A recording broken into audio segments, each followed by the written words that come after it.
experience. Right. But then you sort of build from that, and you talk about freedom in a general sense, how it relates to technology and what that means. What is freedom? Right. So, I mean, these are, and this character is this sort of snake oil salesman, huckster, con man, president. Right. Whatever, you're going to call this guy. It's sort of the dark trickster that runs through history. Right. And however you want to look at it, steals people's souls and sells them back to them. I mean, you captured it. That's what he does. And he comes in many forms. Like you and I, we're the age where you remember Oral Roberts, Reverend Ike. Yeah. In the 1970s. And it's a combination of many people, different rhetoric we've heard from different United States presidents, a game that Julius Caesar ran, stuff that Hitler used. It's all the kind of differentiation between people, and it goes all the way back to the beginning. Cain noticed Abel was different from him. Right. You can go in any tradition you want to go in. Right. And then the question becomes, well, what's wrong with me? There was something that's wrong with these people, or especially you notice in the schoolyard, the bullies or the cool people or the this or the that. Yeah. If I was lucky growing up because I never really dealt with anything being messed with. I grew up. There was a lot of fighting and ignorance, but I was always able to handle business enough to not be in the group that was messed with. But when we became integrated after Martin Luther King was killed, you had to deal with stuff, and it was always interesting to me who the kids would pick to be an outsider if they weren't black. Yeah. And it was always some strange kind of thing. They would figure out who it was. and it was always a kid that was just different and probably couldn't protect himself. Right. God helped them. Yeah. And, if they couldn't protect themselves, God helped them. Yeah, and they just were relentlessly bullied. For no reason. Just because they were weird. Right. So, it was interesting. Because if you were black, at that time where I was from, if you were black, you were such an outsider. You didn't even qualify for that. It was just like you had to deal with another equation. Right, but at least in that equation, you had peers, you had other black people, you had friends. Usually they picked the one guy that was just too odd and didn't fit in, and he had nowhere to go. Man, in this case of this school, it was a girl. Oh. And, man, they picked on this girl. It was just relentless. And I just remember thinking, man, why? And then it extends to groups of people, and it extends. Then as you grow older, you start to notice as the stakes get higher and higher. But with Mr. Game, he's pulling the double switcheroo. So it's like what you said. He brings you in close to him so he can stab you while he has you looking at somebody else. Then he sends you out with that wound, and you still feel connected to him. That's right. And he also switches your brain to believe that he's helping or he's doing something good. I like the focus. I mean, you really, it's so ambitious. The libretto, which I had to read a couple of times because I listened to the album a couple of times. It must be, is it going to be released on CD or vinyl? Because it must be 9 records. I mean, it's like. Nah. Hey, that's the curse that was put on me. I'm always writing long pieces. And always, I don't know why they're that long, man. They're always a lot. Come on, Wynton, there's like 55 tracks on this thing. They're always like that. I don't set out to make them like that. Blood on the Fields was 3 CDs. All Right was an hour and a half. Yeah. Congo Square was 2 hours. I don't even know how long this was, but the thing is, there's a narrative, there's an arc, there are these these setups of these it's broken into what 4 what is it 4 game not 4 games or how 4 prizes 4 prizes it's 7 objectives and 5 prizes 5 prizes. So, the 7 objectives are what you have to believe in order for you to qualify for the prizes. So and those 7 it's a way that the 7 objectives, if you work through them, are just you annihilating your sense of self and ego in order to play along with the game. That's right. It's like being a part of a game. But really is about, sort of exploring the idea of power and the idea of freedom in relation to, I think the core of it seems to be the black experience. But then, the overarching of it is, all of our experience. It's about commodification. The truth is it's the white experience. Yeah. Like if you really check out, Mr. Game is not talking to black people.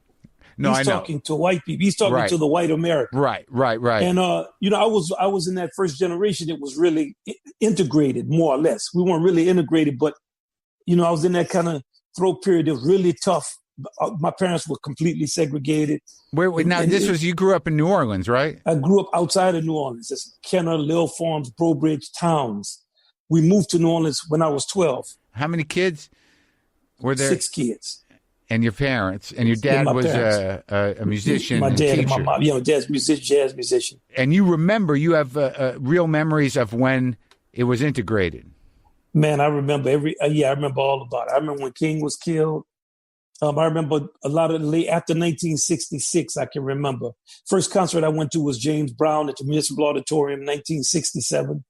I can remember that concert. That was good, right? I remember going to all black school, then go to all white school. Oh yeah, JB at that time. Yeah, man. You can't describe what it was like to be like in that kind of community. And then, no, man. Just hearing people screaming, fainting. People screaming. And if you're young, I was 6. I can remember the shoes I had on. So, it was a communal thing. It was cathartic, Yeah. So, so you, black schools, white schools. Yeah, just the whole intensity of everything and the kind of hatred and the anger about it, and you going and dealing with a situation. It was a situation you had to deal with, and it wasn't I don't talk about it a lot as people talk about these kind of things, but in the Ever Fonky, I realized that the white students I went to school with were being gamed. So it's always kind of when a black person is talking, there's always something about what was done to us. Yes, that's obvious. Yeah, but there's something being done to a huge segment of the United States population. And they're being gamed in an unbelievable way, and it continues to work. And over the years, I always wonder, how long is this going to work? It's like if you fought for the Confederate Army in the Civil War, you didn't have a plantation. Yeah, you're just a guy out there dying for something.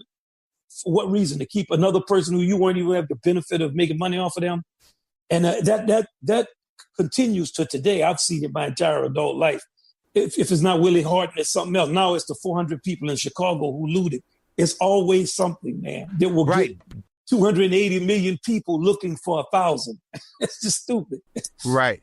Do you remember the day that your brain shifted into realizing that they were being gamed, or is that something? Oh yeah, I remember. Yeah, I remember it. What was the incident? Well, I was going to school, and the school was so prejudiced. The kids couldn't help it, man. They were ignorant. They were in the South. Nobody had money. And a girl came who was not from Louisiana, and she wasn't prejudiced toward me like the other kids. So I just asked her, why you don't have the same hatred that these other people had? And she said, I'm from Montana. We hate Indians there. So I remember thinking, damn. And then as we were going to, we would go through schools. I always made pretty good grades. At one point, I had another kid in our class tell me, he said, well, I think you're just as good as me. I said, but do you think I think that you're as good as me? If he looked at me, we both started to laugh because everything was not. You always hear about fights and battles. Yeah, we had them. We knuckled up. We had a lot of negativity, man. We had fights. We had a lot of stuff that I could tell you about. There'll be good stories, but we also laughed at stuff too. And when I asked him that, we both started laughing. And I teased him. I said, you need to pick that math grade up. And we became men. We laughed about it later. We remembered, a lot of us, we got older, we remember all of these things that happened when we were kids and we didn't have a sense of the world. So yeah, then by the time I was in 6th or 7th grade, I started to think about it. That it's a game being run on people. Right, because when you have those moments of laughter and connection, and you sort of see past that the sort of black, white, left, right thing, you realize like, well, we're all people. Why is this working? Right. And why does this guy walk away with a different point of view? Right, and you fall into systems, and with my friends that I've had since that time, then now we're middle aged. We have kids that are grown, white kids, people that I knew when we were kids. We say to each other as we've gotten older, man, can you believe this shit is still like this? And it's the nature of our conversations are very natural and real. It's basically like people who know each other.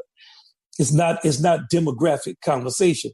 And I've always been very clear about my positions too about black and white issues. I've never had that kind of handkerchief head. Everything is cool. I'm just going to smile my way through this. I was never that type of person. and they know me to not be that way. And it liberated them to not have to fall into a role too. Right. So I think a lot of what's in the Ever Funky is that kind of hustle that's run on them. But it's so well thought out and it's sort of lyrically played through. I mean, the libretto itself is like 12 pages and it's tight and, you know, it's very specific in a way. And there is a humor to it because of this character. But the insights, you know, around, you know, even, you know, around technology and around freedom and around enslavement and around power and money. I mean, this seems like almost like a life's work. I mean, I don't know a lot of the stuff you've done, but this seems to utilize this satirical character, this, you know, dark clown at the core of this thing to really sort of hone in on this stuff in a very specific and aggressive way was a great device. And like, how long did it take you to? What was the inspiration for that guy? You know, it didn't take long. It just, I mean, I grew up in the era where we were always teasing and joking and rhyming. I mean, that's what we did in New Orleans. Yeah. And, you know, all the characters like Dolomite and the stuff in the 70s, just, I mean, it's silly, but it was just what we would do. Stagger Lee, all those stories, the Great Titanic, or, you know, Petey Wheatstraw, there's things that we've memorized as kids. And my little brother, Ellis, we call him the Oracle. He and I have talked about this kind of stuff literally for 30 years. Yeah. He's the type of person who reads and studies all the time. So he reads so much and studies so much that I start writing down stuff when I would talk to him. His nickname is Lut. So I call him the Oracle, or we call him Lut. I said, Lut, tell me about this or that. And Lut will start talking. I start writing stuff down. And then all of my long pieces have like a kind of core or thing that I'm trying to say about our central humanity. I think this is most connected to a piece I wrote in 1999 entitled All Rise. And All Rise was about all of the kind of nations of the world coming together, speak a common language. And I was dealing with kind of claves and things that we all have in common. We had a big choir, and it was with us and the New York Philharmonic and the Morgan State Choir. And we later recorded it right after 9/11. We were actually the first group to start playing a live concert after 9/11 with the Los Angeles Philharmonic and the Jazz Lincoln Center Orchestra and a combined Northridge State Choir and the and Morgan State Choir. And so this piece is connected to that. It's just this is more focused and localized. And I guess it's more satiric. Yeah, it's the most satirical. Well, I had another one called From the Plantation to the Penitentiary that I did in 2007, but that was for a small band. That has a lot of satire in it, but not like this is a person talking. So, you know, he's a carnival barker. Yeah. But, you know, now the stuff that's going on, and I always say it's not just the president. The stuff that has been going on for a long time. Now it's actually so satirical itself. The truth is so that it's almost hard to make a satire because people think you're being for real. Right. The farce has become not funny. Right. It's like, wait, did this really happen? You know. Yeah. No, man. Stuff, man. No, it didn't happen. Like, I don't know. It sounds like it could have happened. No, man, I made that up. No, it happened. Yeah. You know, my little brother calls it anti-reason. Anti-reason. He says, you know, anti-reason is always fighting with reason.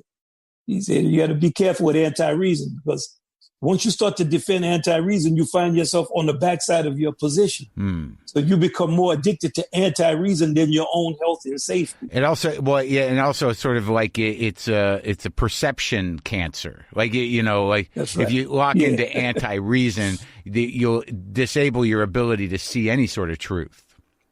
That's right. Your acuity. Right. Your acuity suffers. Yeah. Well, the thing is, this guy's a carnival barker, but he's also letting you in on the trick, which is the Ever Funky Lowdown, the breakdown of all of these systems that you talk about. When you get to the bottom line, he's revealing the secrets. Right. He turns around. Like his thing is, he's run this game for millennia. Yeah. And he thought this group of people was going to be different. So in the end, he got angry. And he said he's so because he gave you a wild card. He gave you something to help you defeat the game. And you didn't even remember who the wild card was. Like it didn't do any good. So he got angry and he said, listen, this game is not even about them. So he says, I gave you all a clue. Now I'm going to just reveal the game to you. Right. And so he flips around from being kind of an anti-hero to just he couldn't take it. He couldn't take another iteration of the game. Well, ultimately.